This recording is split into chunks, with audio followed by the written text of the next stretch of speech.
Good morning once again, my brothers and sisters. Here we are in Genesis chapter 27. Time has been flying by, and honestly, today is kind of like a soap opera, really. It gets very interesting in these family relationships and what Jacob and Esau put each other through.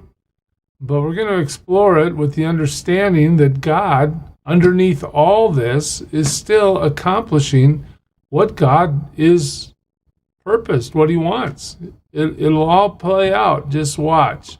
So let's go to Genesis 27. As we recall, let's just remember where we are. The older will serve the younger. That's what was said when Jacob and Esau were born. Okay. So Esau rolls in from a hunting trip. He's too hungry to value his birthright. He sells his birthright to Jacob or a bowl of porridge or stew. Esau's then we're told about Esau that he goes and he marries local Canaanite women. It's not necessarily said in this story that that's a bad thing, except to say that when Abraham is searching for a wife for Isaac, he specifically says, don't marry the Canaanite women. Did that pass through to this? Well, we'll see a little bit of that in today's verses, but Jacob obeys his mother's plan. She comes up with a way to take the blessing of Isaac away from Esau and get it on to Jacob. So that's where we are. That's all happened. When you get to Genesis 27:30, we read, after Isaac finished blessing him, and Jacob had scarcely left his father's presence, his brother Esau came in from hunting. So the deception's not going to last long. Jacob gets out of there just in the nick of time. Here comes the hunter who's been asked by his father to go hunt something and make me some tasty food. All right, here comes Esau. He too prepared some tasty food and brought it to his father. And then he said to him, my father, sit up and eat some of my game, so that you may give me your blessing. That's what he wants. The deception has been fully discovered. His father Isaac asked him, who are you? Again, that question leads us to think that Isaac's hearing, along with his eyesight, has diminished to the point where he can't recognize his own son's voice.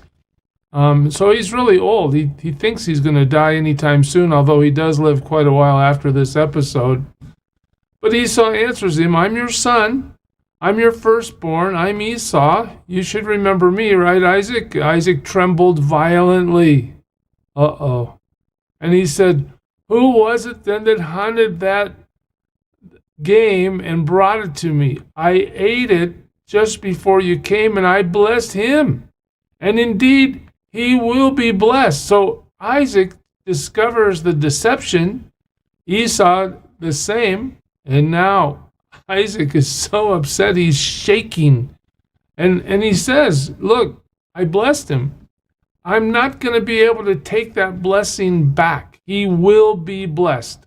The idea that the older will serve the younger is being played out in this story in real time. But the participants have reactions, right? Isaac isn't like, well, God told us that you would serve your younger brother when you guys were born. So, I guess I'm not that surprised. No, Isaac really wanted to bless Esau. Rebekah came up with the plan. Jacob obeyed Rebekah. The plan went forward.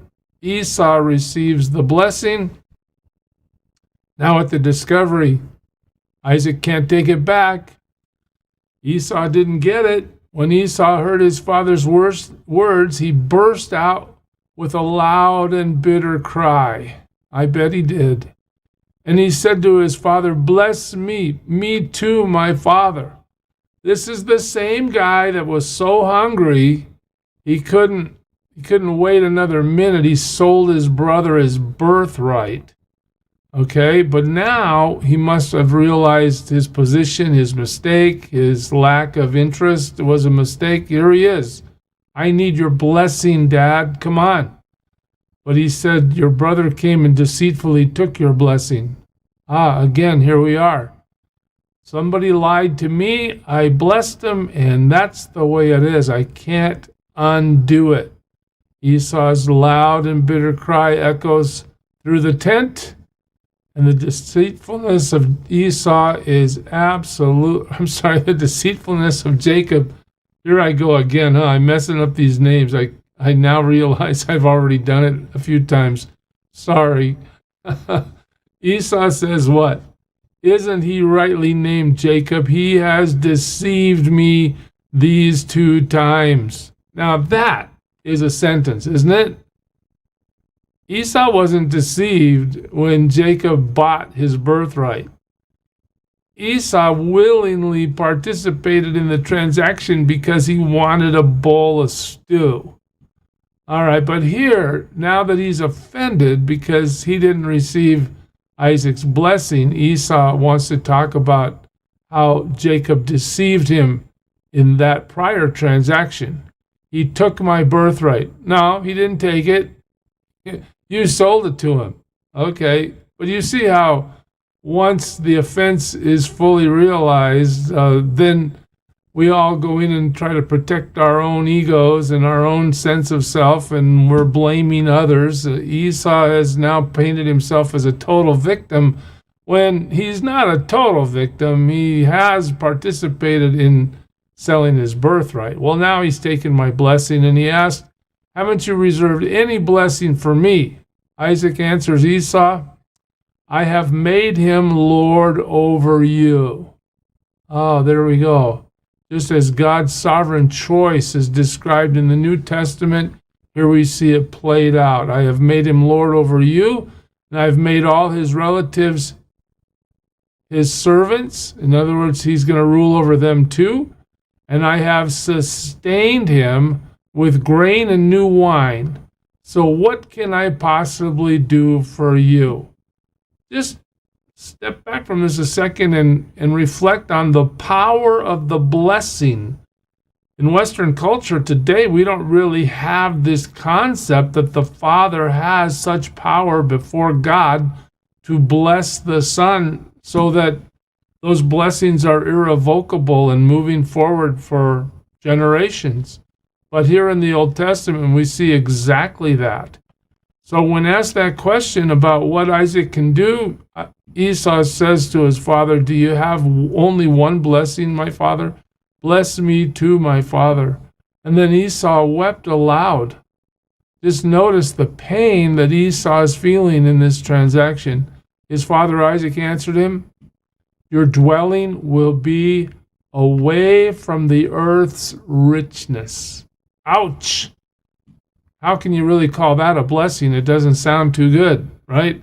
Away from the dew of heaven above. In other words, you're not going to reach any level like Jacob's going to reach. You will live by the sword. Oh, no. In other words, what does that mean? Combat, war, strife, killing, bloodshed. You'll live by the sword, and you will serve your brother. But when you grow restless, you will throw his yoke from off your neck. We'll follow this story and see what that means as the story unfolds. But in the end, just understand exactly what was said at the birth of these twins is now played out in Genesis 27:40. Esau is going to serve his brother, as we were told.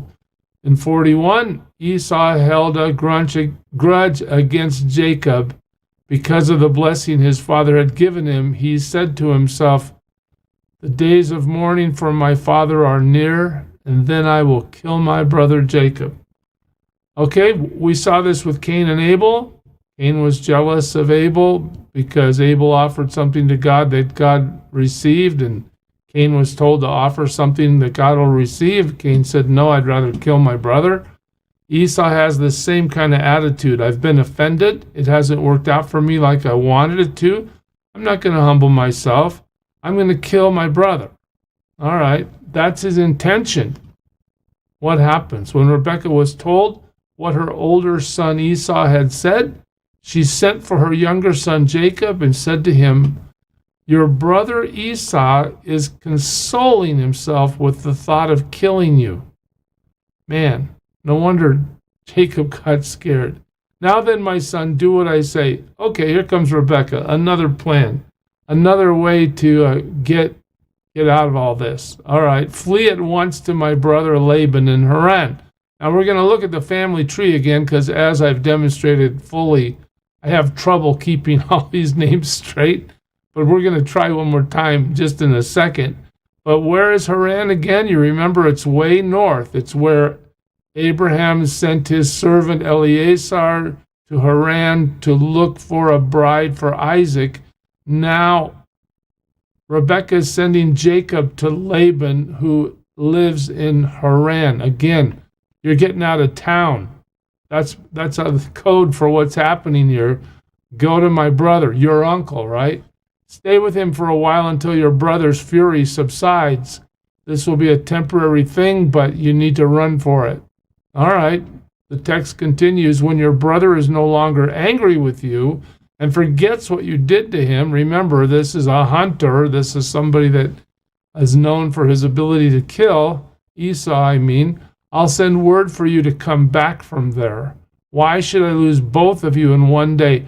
That is a sentence, a question that just stuck with me this morning as I prepared.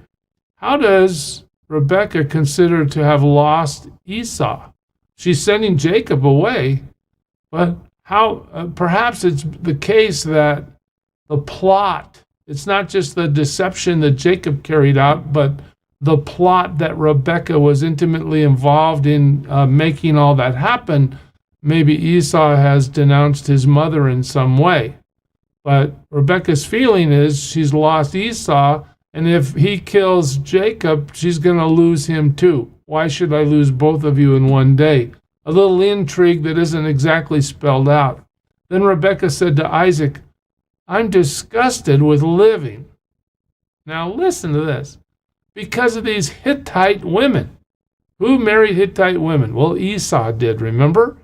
If Jacob takes a wife from among the women of this land, from Hittite women like these, my life will not be worth living. I'm upset. Look at these Canaanite pagan women hanging around us over here. Now, what is this? What is it? I think it's Rebekah saying, this is my way to get Jacob out of here without really disclosing that he's running for his life because Esau wants to kill him. I'll do the same thing that happened with Isaac when the servant of Abraham was sent to Haran to find a wife for Isaac. Isaac will understand that, and perhaps this will be a simple way to get Jacob out of town right away. So Jacob's not going to take a wife from the Hittite women. Jacob is being sent to Haran. And here we go. The chart. It's a little small, I'm sorry. But at the top you see Terah, right? He has Abraham. Abraham marries Hagar. They have Ishmael. Okay, good enough. Abraham doesn't really marry Hagar. He knows her in a biblical way is probably the best way to say it. Abraham is married to Sarah, and they have the son of promise, Isaac.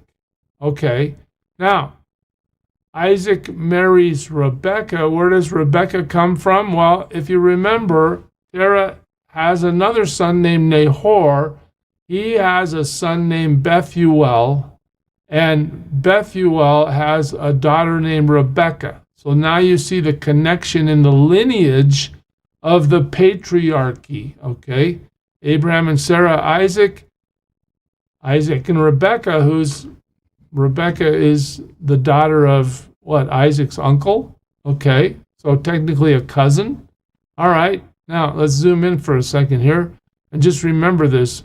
Bethuel has two kids, Rebekah and Laban, at least two that are focused on, I should say. And what happens?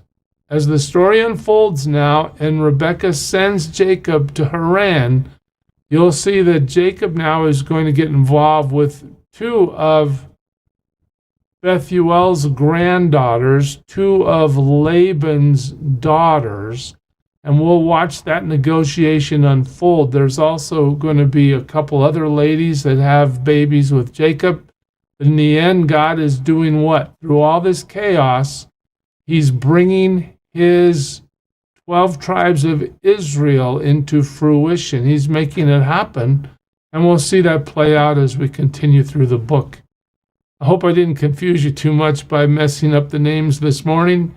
Just notice the drama and the chaos associated with God working out his plan. His plan doesn't depend on our perfection, does it? His plan moves forward despite our imperfection. That should be of great comfort to you and me. But we'll see how this patriarchy gets formed and where it goes from here as we get together again next time. God bless you, church. Serve him well today.